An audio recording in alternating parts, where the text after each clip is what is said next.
know there's no checking, but there's plenty of bumping. Zoom and boom, everyone. Spikey Dash here. Had to fix some little technical issues beforehand, but we are good to go. It is February 12th, and we are live, and this is Tracking the Madness bracket number 3. Now, you're probably asking, wait, what happened to bracket number 2? Well, the reason for that is I was going to have a stream last week, but then kind of life got in the way. I was going to do a stream on February 5th with the new bracket, but then I had to have Dish come out and fix my satellite, and that took up nearly the entire day. I'm dead serious.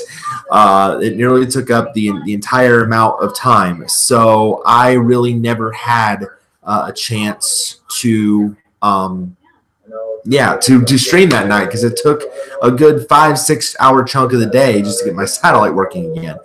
But we are here now, and that is what matters. So we are here. I have my recent bracket projection that I just put together last night. I was hoping that the net rankings would update some point today. They haven't. They are still through the games of February 10th, but this is updated through last night's games. So this does take last night's results into account as well. Because I did this right after the last relevant game completed last night. So what do you expect to see in this video? Well, aside from my projection, I will share that with you, of course, like I always do. Also, I'll talk about, basically give a whole breakdown of where I see the tournament field right now. We're about a month out from Selection Sunday, so we are getting really down to the nitty-gritty here. Conference tournament time is going to be around the corner, probably here at the end of the month. I'm sure some of the mid-majors will start up. So yeah, this is a huge time, and big things coming up. So I'll talk about the teams that I feel right now are locked into the field. Teams that I think are kind of like and then and of course the bubble board, where I see everybody at right now, and kind of breaking down their resumes, why I have some in and why I have some out. So let's go ahead and get right into it. So let's start here with the East region. Of course, the semifinals will be in Washington, D.C. You showed up. And I appreciate that. Let me pause that real quick. So let's start here in the East. Number 1 seed here, number 1 overall, is the Duke Blue Devils. I mean, they are just so solid. Zion Williamson, I mentioned multiple times on here, is a stud in the making. If not, we're seeing it before our very eyes.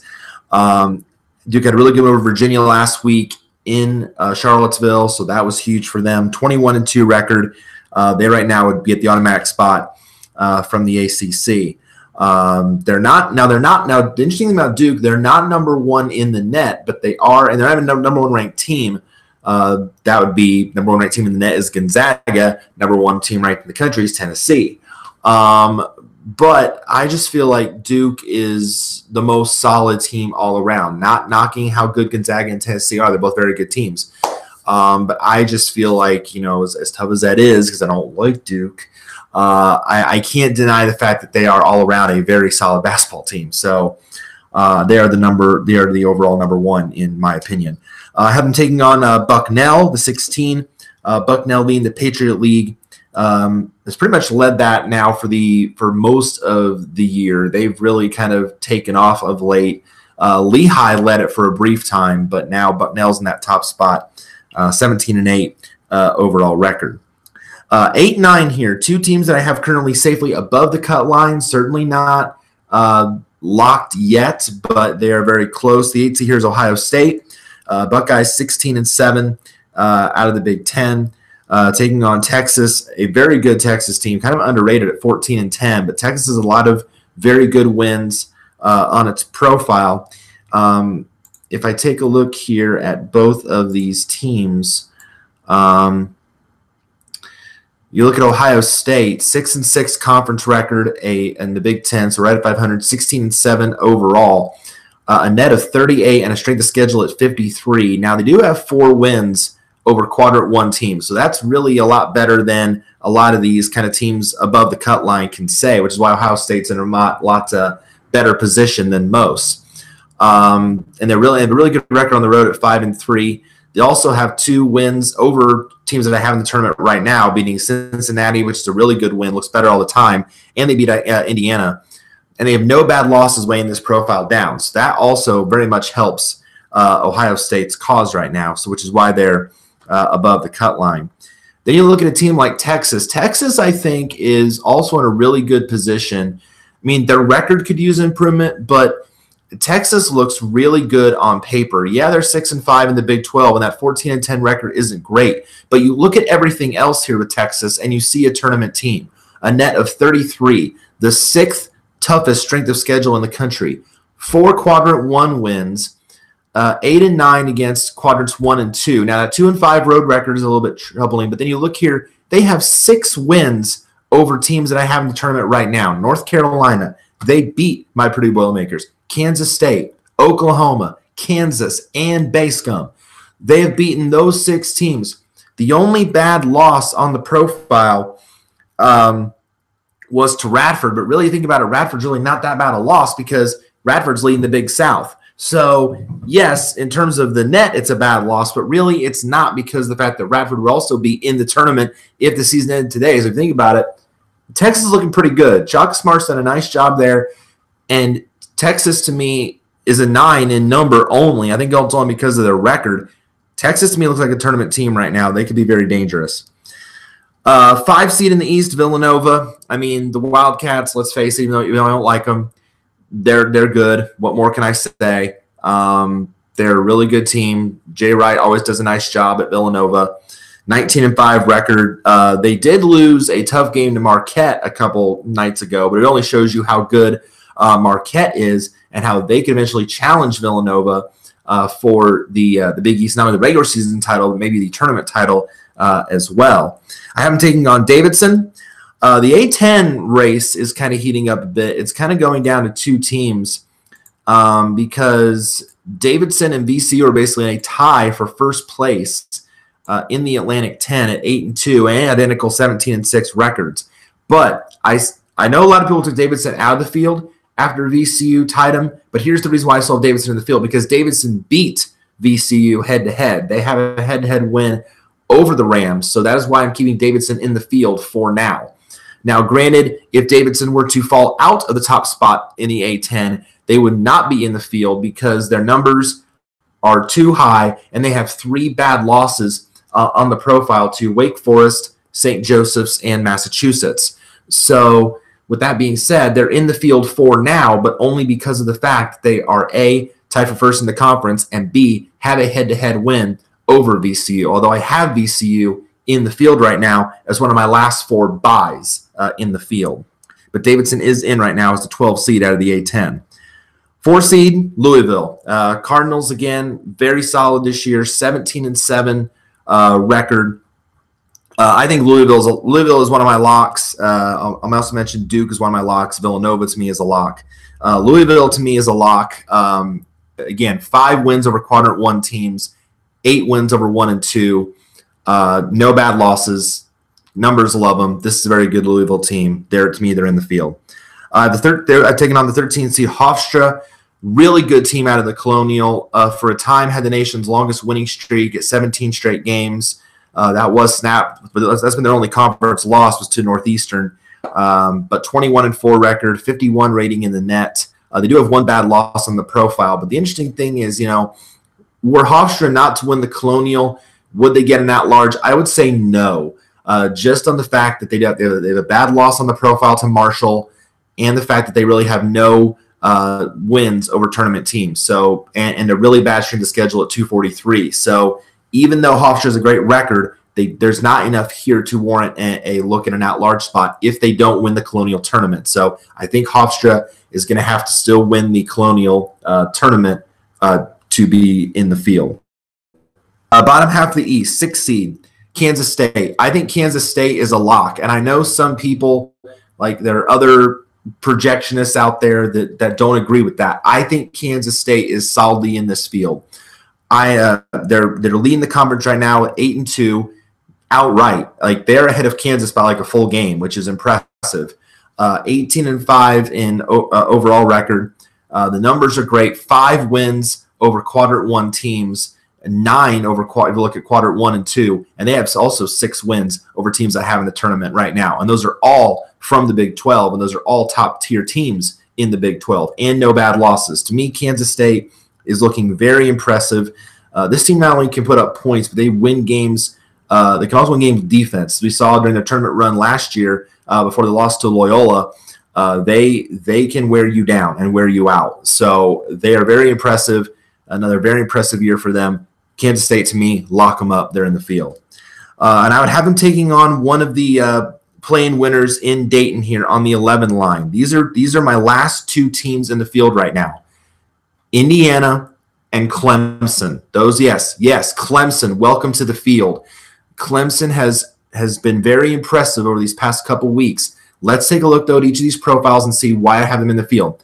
Let's talk about Indiana. Indiana is very much a team living on the edge. They are very much wavering all the time, it seems, between being in the field and being out. I had Indiana out of the field for a good while, but then they knocked off Michigan State immediately after a couple of those losses to snap. Actually, it was a 7-game losing streak, and they've played well of late. And even though they lost to Iowa recently, they only lost by 5 points to a very good Iowa team. I'm not going to punish the Hoosiers for that. But you do look at why they are in a tenuous spot. They are 4-9 in the Big Ten. Rarely does a team with a really bad record in a power conference get in the field, along with the 13-11 record. But you look at everything else with Indiana. A 47 in the net, 35th in strength of schedule, which is really good. The 4 quadrant 1 victories, 6-11 if you count quadrants 1 and 2. So again, there's no bad losses weighing this profile down. You've got 3 wins against tournament teams that look better all the time, especially the Marquette win, the Louisville win, and, of course, the win over Michigan State. Now, again, really the big thing that's kind of like hurting this profile is the conference record, of course, the overall record, and the road record. The Hoosiers are 2-7 away from Assembly Hall. So that is definitely a bit of a worry. So they are definitely in a tenuous spot. So the Hoosiers what they need to do is they need to keep winning games. They really can't afford to stumble in that 12-13 kind of loss category, because at that point you're really kind of maybe falling below the water a bit. Indiana needs to keep winning games in order to stay in this position. But right now, I have them barely in the field. Let's look at Clemson. Clemson was nowhere near the field a couple weeks ago, but of late, they've looked very strong. They're winning games. And oh, by the way, they just got a big win over Virginia Tech, which was huge. You look at Clemson here, 5-5 in the ACC, 15-8 overall record, 37th in the net, 24 strength schedule. So the numbers really like the Tigers here. 2-6 against quadrant 1, and then 4-8 if you count 1 and 2. So those are decent, not off the page, but very strong. But you look at who they've beaten. Of course, the Virginia Tech win is great in and of itself, but they've also have a win over Lipscomb, and that win looks better all the time considering how Lipscomb is running the table in the Atlantic Sun. And oh, by the way, Lipscomb has a win over TCU to their credit. So that's huge in and of itself. So the better Lipscomb does, the better that win looks for Clemson. And now the 2-4 road record obviously is a bit of a bugaboo, but I think just the fact that their numbers continue to trend upward in the right direction, the more wins they have, and the fact that they can beat these quality teams in the ACC. For now, Clemson is my last team in the field, and I think they've earned that spot for now. As long as they keep winning, we'll see what happens, especially with the other teams below Clemson. But for now, they're in just based on the fact that they're starting to really win games, and the computers are rewarding them for winning those games. 3 seed here, I mentioned Marquette. I think Marquette is a lock in this field. 20-4. You hit that 20-win mark, you're usually a lock to get in the field if you're in a power conference. So Marquette here, 20-4 record. Very solid resume. 7 wins against quadrant 1 alone is impressive in and of itself, including 5 wins over tournament teams right now. Marquette is as good a team as you will find. I am taking on Old Dominion.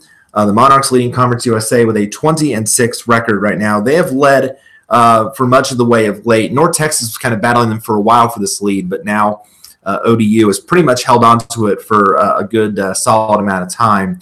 Again, I will say, though, they will not get an at-large, though, if they don't win the conference tournament. They only have one quality win to their credit over Syracuse, along with 4 bad losses. So they would have to win the tournament to ensure their spot. 7th seed, Mississippi State. I think Mississippi State is also a lock. Again, out of the SEC, I know they're 4-6 in conference play, but you look at their numbers, 29th in the net, 8th in strength of schedule, including a ridiculous amount, 6 quadrant 1 victories, 4 wins over tournament teams. I think Mississippi State is safely in this field. I have them taking on NC State. Now, NC State is another one of those teams that is very much on shaky ground. NC State, could eventually drop further than a 10 seed because they're kind of really, again, living dangerously. 5-6 in the ACC. They do have a nice 17-7 overall record and 35th in the net. But again, it's that horrendous strength of schedule that is really kind of putting the black mark on this profile. 247 is their strength of schedule, and they only have 1 quadrant 1 victory against Auburn. So that's really, what's really keeping them afloat is the fact that, A, the bubble is weak, but B, and really there's not much below them that's really that much better. So it's really the fact that the bubble's so weak, but they only have 1 bad loss on the profile, so that's good. A 3-4 road record is okay, not great, but it could be a lot worse. So NC State's just barely keeping afloat, but certainly if they lose any more games, then they might stumble into new territory. But I think for now they're okay. Let's see. And then 2 seed Michigan State. Again, I think Michigan State out of the Big Ten is a lock. 19-5 record. 9 quadrant 1 wins. That's ridiculous. That's probably the most of anybody outside of Kansas, I think, including 5, 6 maybe over tournament teams. Well, 5 over tournament teams. They've beaten Iowa twice, but also Texas, Ohio State, Purdue, Maryland, Michigan State's in the field. And I'm taking on the aforementioned Radford out of the Big South, 18-7. Radford has led the Big South for most of the year. And actually, Radford does boast a win over a tournament team. They actually did beat Texas this year. So, granted, they have 4 bad losses weighing down the profile, so they won't even be considered for an at-large spot if they don't win the conference tournament. But the Texas win is a nice feather in the cap, so that's nice to see. All right, West Region, top seed here, Gonzaga. The Zags just continue to be impressive. Like, they keep running roughshod over the West Coast, although they have 2 very good wins. Gonzaga was one team this year that gave Duke one of its only losses. Duke only has 2 losses. One of them was to Gonzaga. So that is impressive. 23-2 record, 10-0 in the West Coast Conference. On the road, this team is a lock. They're in the field for sure. And they're definitely going to make some noise again come tournament time. And I have them taking on one of the games from Dayton, 16 seed here. These are like the last 2 teams in the lowest seed position. Norfolk State out of the MEAC with a 14-11 record, or Monmouth right now, the Hawks leading the MEAC. Now, Monmouth has a 10-16 record overall, but they are 9-4 in conference play. That's pretty impressive. So considering they were 1-12 in the non-con, that's pretty stunning to say the least. And now they're going on this tear through the MAAC. Although the MAAC has always been kind of a wild conference. Like, we always get a surprise winner from that conference. Like, the favorite never wins. Like, a couple years, I always like Iona. Remember when Iona was running roughshod of the conference, and then someone else would win, like Monmouth or Rider or Manhattan or Niagara or what have you. Some surprise winner got in. So I don't know if Monmouth's going to win the conference tournament. It's wide open as it is. But right now, because they're leading the conference, they get in. 8 seed here, Washington. Washington right now, to me, is going to be the only team from the Pac-12 to make it in the NCAA tournament. The Pac-12 has just had a very, very down year. It's not very good. Aside from Washington and maybe Arizona State, there's not really a whole lot to like about the Pac-12 this year. But Washington is 10-1 in the conference. 19-5 overall, 31 in the net. But the problem with Washington is they have no wins over a tournament team. They do have a quadrant 1 win, but it's not against a current team in my tournament field. So that is troubling. And so someone's got to get in from the Pac-12. It could be anybody. Right now, it's Washington to lead the conference. And before people bicker at me about Arizona State, I love Arizona State. I'm a Sun Devil fan. I like the Sun Devils, but I can't put them in the tournament right now because of the fact that A, their numbers are too low. Their net entering the schedule are 72. And B, I mean, yeah, they've got wins over Kansas, Mississippi State, and Washington. That's nice, but they also have 3 bad losses, including 2 of these at home. Utah is not that bad, but they lost to Princeton at home, and they lost to Washington State at home, who at the time, oh, by the way, was ranked number 230 in the net. Sorry, I can't put that in my field. I'm sorry. I can't do it. I have Washington taking on Oklahoma. Now, here's another interesting case. Oklahoma is another interesting team here out of the Big 12, kind of like Texas. They're kind of in that same boat. But Oklahoma, I think, is in a lot more tenuous spot than Texas is because Oklahoma is, again, looking at that 3-9 conference record. But then you look at everything else and you think, well, this has got to be a tournament team because they're well above 500 at 15-10. 42 in the net and a 10 strength of schedule, both great computer numbers. But then you look at everything else, 3-8 against the quadrant 1, 8-10 if you include quadrant 2. So that's a little better. So no bad losses weighing down this profile. 4-5 on the road, that's okay. But then you've got 2 very good wins against tournament teams. Wofford, which looks great with the way Wofford's running through the SoCon, and they've beaten TCU, which is starting to look a little bit better in terms of how TCU's played better of late. So Oklahoma, again, I think they're in a more tenuous spot than Texas is because, well, they're worse in conference play and, they don't have as many quality wins as Texas does. But I still think right now they're okay. They're safely above the cut line, although 1 bad loss or 2 certainly could drop them further down the field. 5th seed in the West, Texas Tech. I think Texas Tech is a lock. I think they're safely in the field. Red Raiders 19-5, 12th in the net. 50 strength of schedule, 4 quadrant 1 wins, but they have 6 real quality wins on the profile over tournament teams. They've beaten Kansas State. They've swept Oklahoma twice. They've beaten Texas. They beat TCU. All very good wins. Very, very good team. They're in my opinion. I am taking on Belmont, the 12th seed right now, leading the Ohio Valley, 19-4. They're kind of in a battle right now with Murray State. They're tied for first right now in conference play. But remember, Belmont gets the nod here because they have a head-to-head win over Murray State. And also Belmont, interesting to note, Belmont, they beat Lipscomb twice. So Lipscomb has 4 losses. 2 of those are to Belmont. So that's very impressive that they can sweep a very good Lipscomb team twice and beat them twice. So that's very good on Belmont. Now, they do have 2 bad losses weighing down this profile. So I don't think they would get an at-large. Certainly they'd be considered, but I don't think they would get a spot because, again, I think there's so many others potentially battling for those last few spots. I think it'd really cloud it up. And so I don't think Belmont would get an at-large spot if they were to not win the Ohio Valley tournament. Say Murray State wins it, then I don't think Belmont gets in. 4th seed Nevada. I think Nevada's a lock. I think Nevada's going to get in. I know their profile is very vanilla. I know this, but you're a 23-1 team. You're ranked very highly in the country. The committee, when they gave their preview this last Saturday, had Nevada as one of its top seeds. You're getting in the field. They have 8 wins over quadrant 2 teams, 7-1 on the road, 1 bad loss weighing down the profile. Their only loss was to New Mexico, but they got revenge for that recently. Nevada's going to make the tournament regardless, whether or not to win the Mountain West or not. So 23-1, they're solidly in. I'm taking on New Mexico State, the Aggies out of the WAC, 20-4 record, 9-1 in conference play. New Mexico State has pretty much almost led this conference wire to wire since play started, though for a time Grand Canyon did lead it, but now New Mexico State has already beaten them. I think Cal State Bakersfield is in the mix too, but then they got beat. So Aggies looking really good here. Now, granted, they do have 2 bad losses weighing down this profile. So if they don't win the WAC tourney, they're not going to get in that large spot. They'll be going to the NIT.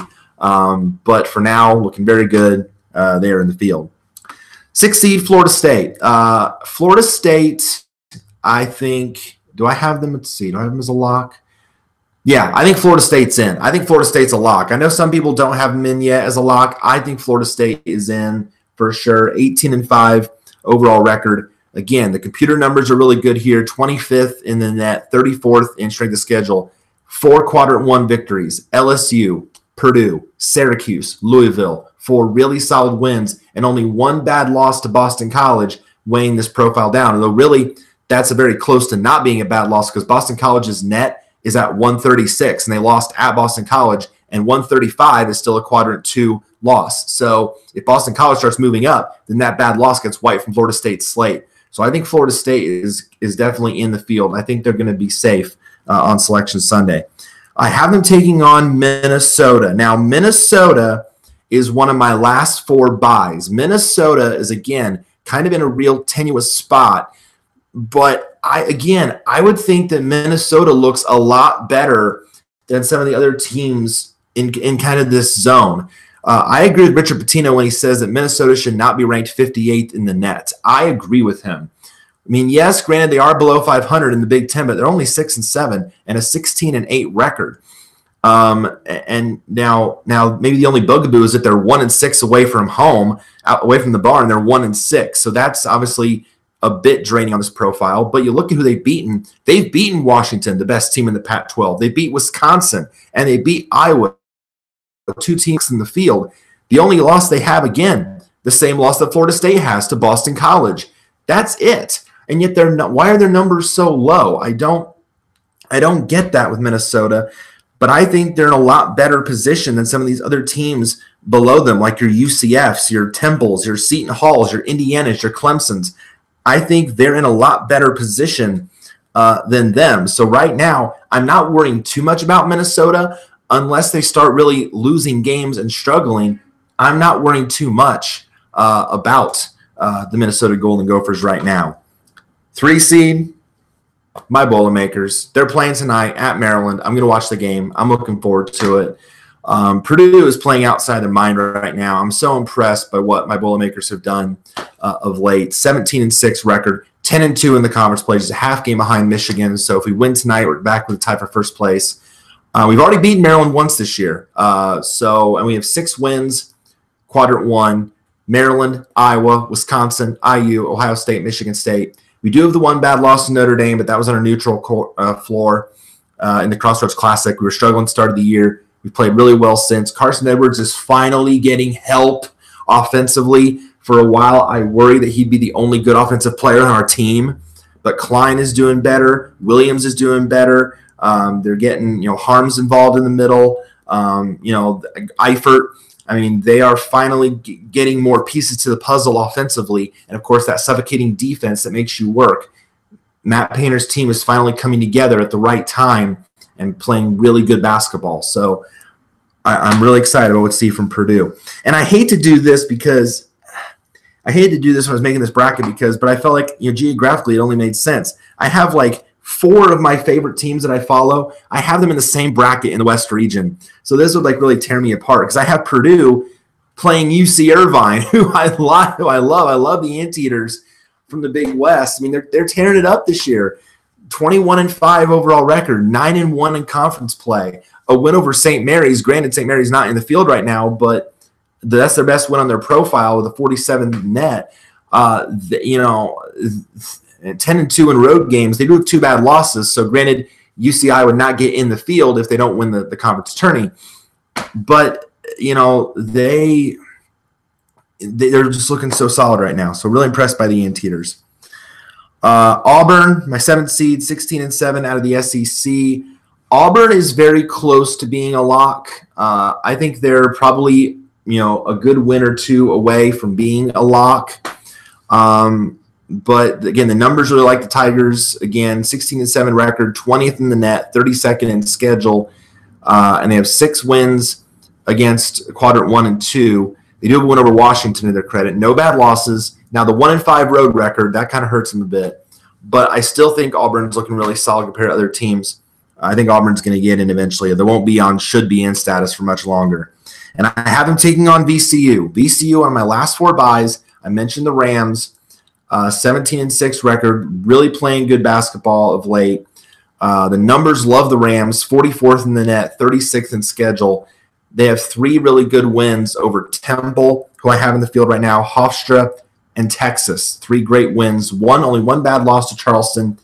VCU, I think, is again looking really a lot better compared to other teams. They're one spot, just below the safe line, really. VCU is like on my first team on the last 4 buys. So they're looking really good right now. And if they take the conference lead, they'll be in for sure. So big games ahead for the Rams for sure. And then my other team that I really like to follow, and you guys know this because I wore my Carolina jersey before, North Carolina is my 2 seed here, 19-5. Tar Heels did lose a tough one to Virginia this past week, but still, to me, I think they're solidly in the field. Again, 5 quadrant 1 victories, 10 if you count quadrant 1 and 2, 7-1 on the road. Again, 5 wins over tournament teams, no bad losses. Carolina's in the field. I'm taking on Montana. The Grizzlies currently in the Big Sky with a 17-6 record, 10-2 in conference play. But again, Montana will need to win the conference tournament to get in because they have 3 bad losses on their profile. Midwest region, top seed here, Virginia. Again, the Cavaliers doing a great job this year, 21-2 their record, 6 wins over tournament teams. They're safely in the field. I had them taking on, again, one of the playing winners from Dayton, Prairie View right now leading the SWAC with an 11-12 record overall, or Robert Morris leading the Northeast right now, 13-12 is their record. 8 seed TCU. I watched the Horned Frogs last night play against Kansas. They played Kansas so well last night. I thought for sure the Frogs were going to get that win.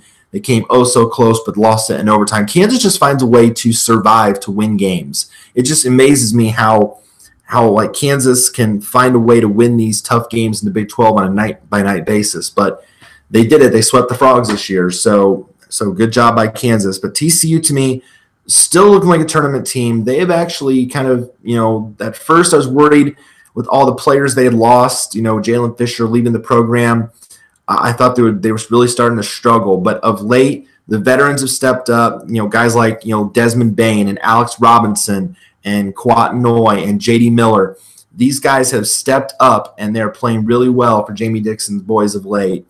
And they're just playing so well. 5-6 in conference, 17-7 record, but the computers love the Frogs. 32 in the net, 29 in strength of schedule. They have 2 solid wins over both Basecom and Iowa State.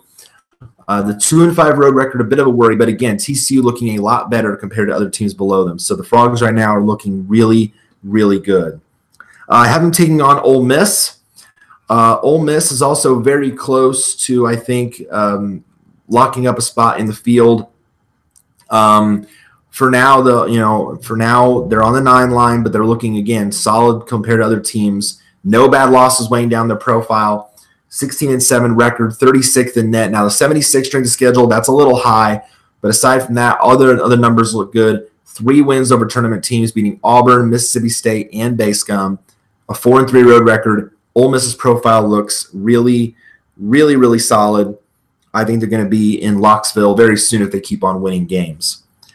5th seed, Virginia Tech out of the ACC. To me, I think Virginia Tech is a tournament team. They're very close to it. I think they're maybe a win or 2 away from being in Locksville. The only reason I'm hesitant to put Virginia Tech in for sure right now is because of their strength of schedule. It's a little high at 94, but 7-4 conference record, 18-5 overall. 3 wins against tournament teams, beating Purdue, Washington, and NC State. And the Purdue and Washington wins look better all the time. So Virginia Tech, to me, is a win or 2 away from we can put them in Locksville. They're going to be in the field.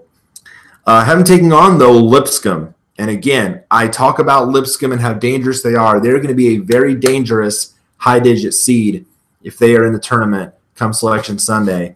11-0 conference record, just running through the Atlantic Sun. 20-4 record, 30th in the net. They have wins over TCU, of course, the big one, and then a win over fellow bubbler Liberty. So they could potentially they would certainly be maybe a little bit of a long shot considering their schedule. But if it comes down to where they don't win the Atlantic Sun tourney, Lipscomb might have a case for an at-large berth. So keep their name in mind. 4th seed here, Wisconsin. To me, Wisconsin is a tournament team out of the Big Ten. Again, I think their profile is just so solid. 9-4 in conference, 17-7 record, high computer numbers, 7 quadrant 1 wins, 6 wins over tournament teams. To me, Wisconsin's the tournament team they're in. I am taking on Vermont. Catamounts leading the America East right now, 19-5 overall record, 9-1 in conference play. But again, Vermont last year also ran through the America East all year, made the final of the conference tournament, but then lost to UMBC, who then went on to make history as the first 16 seed upset of 1 and beat Virginia. And Vermont already did lose to UMBC already this year. So who knows what happens going to happen in the conference tournament? We have a repeat of that. So who knows what happens. But for now, as long as Vermont leads the conference, they're in. 6th seed, Maryland. To me, Maryland's a tournament team. Maryland, I think you can lock them up. They're in 18-6 record. Again, 4 quadrant 1 wins, 10 if you include quadrant 2, 5-3 in road games, wins over Indiana, Wisconsin, Ohio State, no bad losses. Maryland to me is a tournament team they're in. But I have them taking on Temple. And again, Temple is in a very kind of tenuous spot here. 17-7 record. Really, all that Temple has to go on at this point is the fact that they have a really good overall record at 17-7, a good conference record at 7-4, and the fact that they do have a good win on the profile, beating Houston, who leads the American, and a good road record at 6-4. They do have a bad loss to Penn, but aside from that, there's really not much to dislike about Temple's profile. The computer numbers are a little high, 55 in the net, 57 in strength of schedule. So that's why they're in this spot on the 11 line. And they're my last team, like above Dayton. They're like, they're the last one in the last 4 buys. So they're in a tenuous spot. But I think, again, they look a lot better than the teams that are below them because they have a quality win. They have a quality conference record, quality road record. So that's why they're in this spot. 3 seed Kansas. You guys already know the Kansas NCAA tournament team. Let's not kid ourselves. Don't want to talk too much about the Jayhawks. 19-6. Toughest strength of schedule. 9 quadrant 1 wins. 10 wins over tournament teams. I mean, it's ridiculous. Kansas somehow is 2-5 on the road, which means they're 17-1 either at home or on neutral floor. That's ridiculous. They're a good team. I am taking on South Dakota State. The Jackrabbits leading the Summit League right now. 20-6 overall record, 10-1 in conference play. Granted, but again, this has to be a team that have to win that conference tournament to ensure them a spot because they have 4 bad losses weighing down the profile. 7 seed, Cincinnati. Really good team out of the American. I think they're a lock. I think they're in. Again, that 20-win mark, 20-4 record, 24th in the net. 111 though, so a little bit high in strength of schedule. That's why they're probably a 7 seed because that strength of schedule. But again, you look at who they've beaten. Ole Miss, which is a great win. Temple, very nice win. They beat Memphis also, who's kind of in the bubble mix. But 5-3 on the road. They do have 1 bad loss to East Carolina. But aside from that, this is a pretty good profile. To me, Cincinnati is an NCAA tournament team. I have them taking on Alabama. Now, Alabama is another one of those teams that you kind of look at their profile and say, okay, this is kind of a mixed bag. But again, the numbers really like the Crimson Tide. You look at their profile, 6-4 in conference play. That's good. Always be above 500. That's a good thing, in SEC, especially in the SEC. 15-8 record, really solid. But then you look at everything else. Okay, only 2 quadrant 1 victories, but then you have 8 if you include quadrant 2, and then 3-5 on the road. And that could be improved. But you look at the wins. Kentucky, that's a great win against a tournament team. Ole Miss, great win. Mississippi State, great win. The problem with Alabama, they're also being balanced down by 3 bad losses to Texas A&M, Northeastern, and Georgia State. So Alabama is kind of brought down by all of that. But I look more at their quality wins and their computer numbers in this instance more than those bad losses. Unlike a team like Arizona State, where they kind of the same thing, where they have these 3 good wins and 3 bad losses, but the computers don't like the Sun Devils as much. Alabama, the computers love Alabama. So I have to take that into account when I kind of put those two teams against each other, because the fact that, better quality of wins, and the fact they don't have, as bad of losses as Arizona State does, and the fact that computer numbers like Alabama more. 2 seed, Michigan. Michigan is a lock. Lock them in. They're in the field, 22-2. Look here. Yeah, 6 quadrant 1 wins, 14 if you include quadrant 2. Again, they swept Indiana, beat Purdue, beat North Carolina, beat Villanova. This team's in the field. Now I have them taking on Loyola in a rematch of the Final Four game from last year, although this Loyola team is not really the same as last year's team. Now, they still have a couple guys from that team, mind you, but this team is clearly not as strong as that team. That's why they're now on the 15 line. I believe they were in 11 last year. They're clearly not as strong as that team with a 16-9 record. And they have no wins over tournament teams, and they have 5 really bad losses on this profile, including 3 to Missouri Valley teams that really they should have beat, being Evansville, Missouri State, and Illinois State. So this team is clearly not the same as the one from last year. They would have to win the Valley tournament to get in the field. There's no debate on that. So right now they're in, but they're not going to be safe if they don't. They're not going to get in if they don't win the Valley tournament. All right, finally, South Region. Number 1, Tennessee. Volunteers, lock them in. We know it. They're in 10-0 in the conference, 22-1 overall. Wins over Louisville, Gonzaga. I mean, those two alone are great. They do have also nice wins over Florida and Memphis, but 6-0 on the road. Tennessee is a lock star team. Very good basketball team. They're in.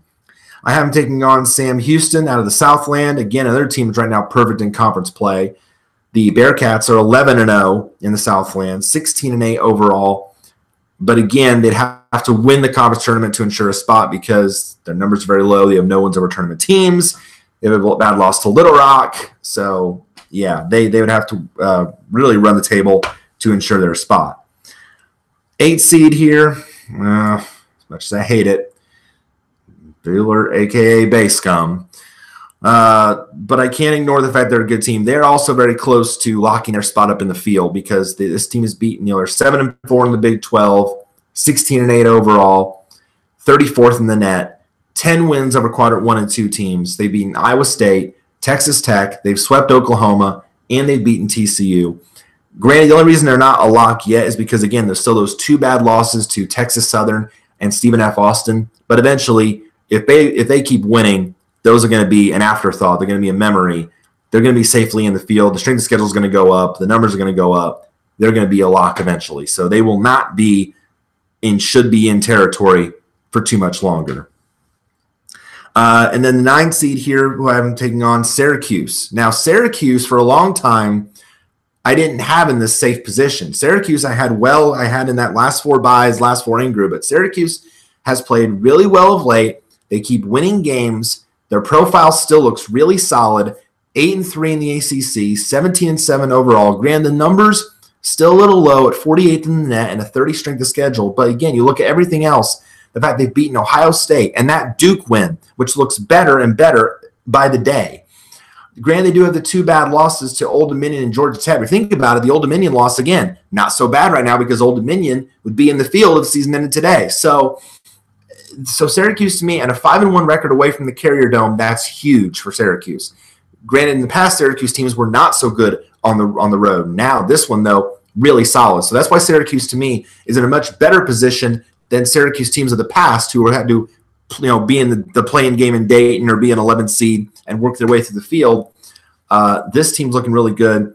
I think Syracuse, if they keep winning, they'll eventually creep up to more secure status the closer we get to Selection Sunday. 5 seeds LSU. I think the Tigers are safe. 19-4 record. 5 wins over quadrant 1 teams. 11 if you count quadrant 2. 5-1 again away from home. The great wins on the great computer numbers, 17-18. 3 wins over tournament teams. LSU sitting very good. But I have them taking on Wofford. Wofford is going to be a very dangerous double-digit seed, I think. Now, Wofford could also be considered for an at-large if they don't win the Southern Conference. Because again, 13-0 record right now, 21-4 overall, a 27 net, and they have two very good wins over UNC Greensboro and East Tennessee State, who are also kind of in that mix. So again, though the schedule would kind of be a kind of a bugaboo on that, but this Wofford team is very, very good. As we saw last year when they beat North Carolina, they are just a very well-rounded basketball team. They will be a dangerous, dangerous high seed for someone to take on if they get in the field. 4 seed is Iowa State. Cyclones here out of the Big 12. I think they are a lock as well. Again, 4 quadrant 1 wins, 7-6 if you include quadrant 2. Wins over Kansas, Texas Tech, and Oklahoma and Ole Miss. So Iowa State to me is a lock. I am taking on Yale, 13th seed out of the Ivy League. Yale has played very well of late. 5-1 in the conference, 15-4 overall.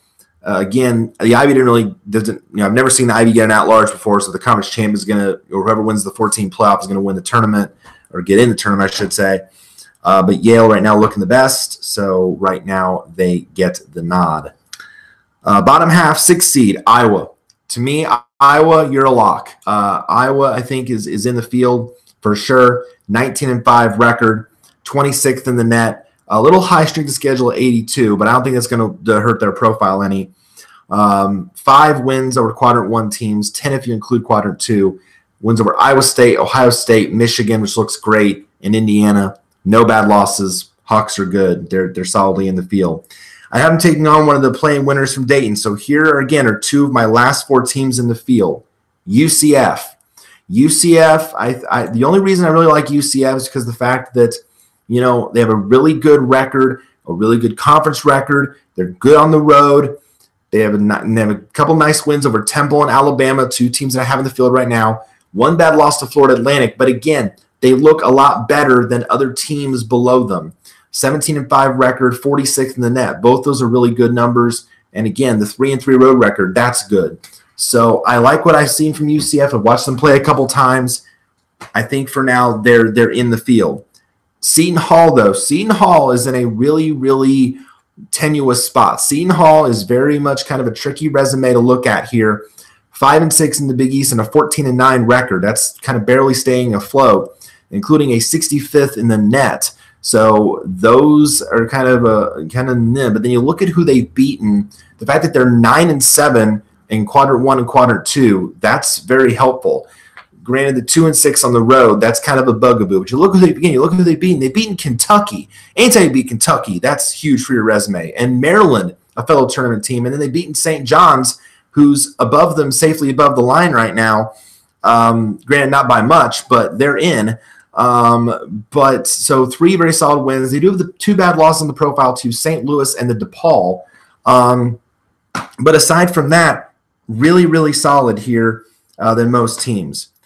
3 seed is Houston, 23-1 out of the American. Houston to me is a lock, 7th in the net, 4-1 in Group 1, 12-1 if you count Group 2. Wins over LSU, UCF, and Cincinnati. They're a lock, we know it. Taking on Northern Kentucky out of the Horizon, the 14th seed. The Norse are leading right now. They've led the Horizon most of the way. 10-3 conference record, but again, they'd have to win the conference tourney to get in. 4 bad losses on the profile, 20-6 record. Buffalo out of the MAC right now is my 7th seed, 20-3 record, 8-2 in conference, 22nd in the net. I think Buffalo would definitely be considered, though, for an at-large if they don't win the conference tournament, because there's some tough teams also top of the MAC that could be really strong. But we have a win over Syracuse, which is really good. Only 1 bad loss to Northern Illinois, 8-3 on the road, which means they're perfect at home. So I think Buffalo would be in a really good position if they don't win the MAC tournament. And I have them taking on the aforementioned St. John's Red Storm, the number 10 seed.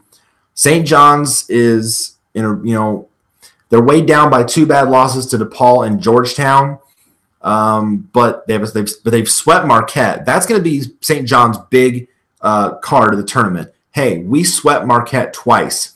We beat Marquette twice. We swept them. So that's going to be their big play. 17-7 record right now, 49th in the net. And again, that big play right now is the fact they swept Marquette. That, I think, is a big reason why St. John's is still in the field in many brackets, including mine. Kentucky's the 2 seed. The Wildcats are a lock, 20-3 record. 7 quadrant 1 wins. North Carolina beat Louisville, beat Mississippi State twice, beat Kansas. John Calipari, even though I don't like him, he knows what he's doing.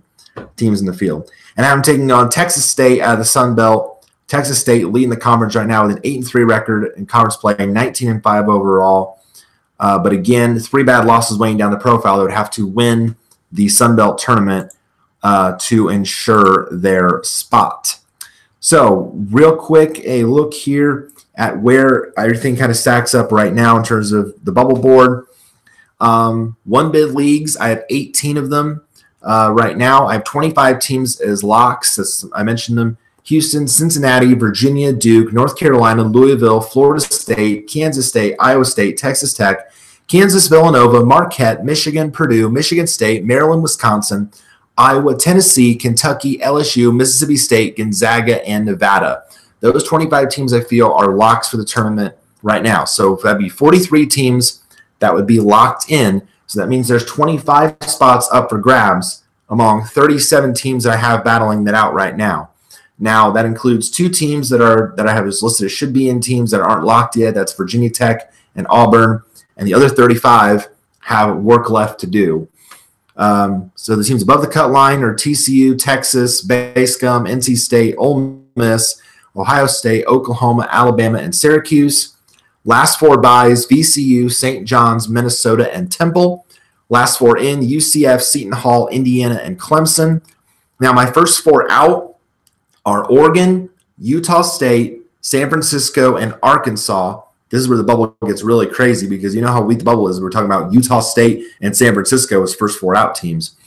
Next 4 out, St. Mary's, Arizona State, Nebraska, and Creighton.